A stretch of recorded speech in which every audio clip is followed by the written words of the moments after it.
mun vanhemmat eros, kun mä olin 9, ja sitten mun iskä meni vankilaan, kun mä olin 10, ja mun suhde mun koko perheen kanssa oli tosi rikki, ja mä en luottanut kehenkään.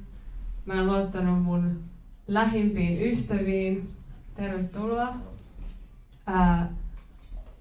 Mä en luottanut edes mun lähimpiin ystäviin, koska mun elämässä oli niin paljon sellaisia asioita, mitkä mä ajattelen, että ne on liian vaikeita kenellekään muulle ymmärtää tai hyväksyä. Mä kannoin niin paljon häpeää siitä mun taustasta.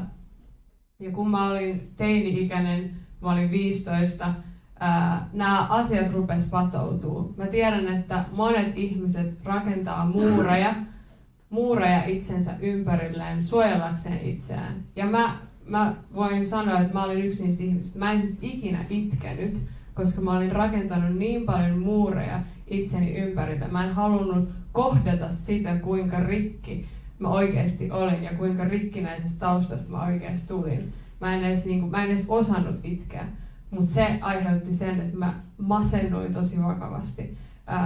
Mä en nähnyt elämässä mitään iloa tai merkitystä. Mä ajattelin, että jos elämä on jo nyt näin paskaa suoraan sanottuna, niin mä en halua elää 60 vuotta vielä. Mä en jaksa. Vähän mitä Senja sanoi. Ja siinä tilanteessa, kun mä olin niin masentunut ja ihmiset oli kaukana musta sen takia, että mä olin puskenut ne kauas, koska mä en luottanut kehenkään mun taustan takia, mä kohtasin Jeesuksen. Ja mä sain kuulla siitä, että hän on hyvä paimen. Ja mä tajusin siinä hetkessä, että se on just se asia, mitä mä oon tarvinnut koko ajan.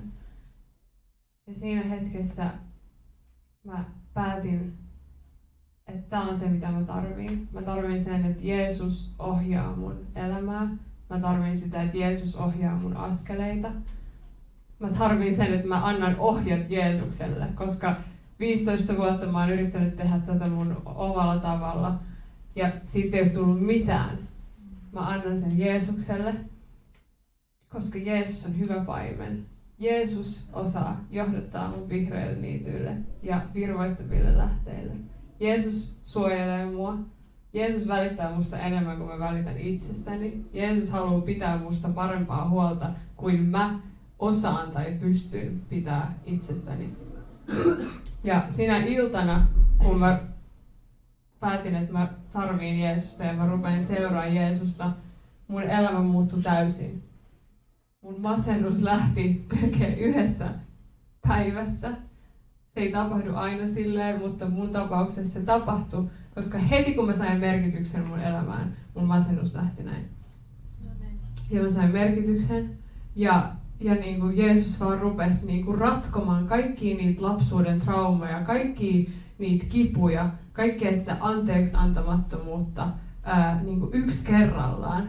Ja mä voin sanoa, että ne 10 vuotta sen jälkeen, kun mä oon seurannut Jeesusta, on ollut mun elämäni parhaat vuodet. Ja se menee joka päivä vaan paremmaksi. Sen takia mun ensimmäiset 15 vuotta oli mun elämäni vaikeimmat ja rankimmat vuodet. Ja sen takia ne 10 vuotta, kun mä oon seurannut Jeesusta, on joka päivä vaan mennyt paremmaksi. Koska Jeesus on johdattanut mua. Koska Jeesus on johdattanut mua joka päivä. Ja koska mä oon huomannut joka päivä, että hän johdattaa mua hyviin asioihin, koska hän rakastaa mua enemmän kuin kukaan muu. Ja se on se, miten hän rakastaa myös joka ikistä meistä täällä. Hän on myös joka ikisen teidän paimen. Hän haluaa johdattaa myös joka ikistä teistä, koska hän tietää, mikä on teille parhaaksi. Hän tietää, mikä tyydyttää teidän sydämen. Hän tietää, mikä täyttää teidän sydämen.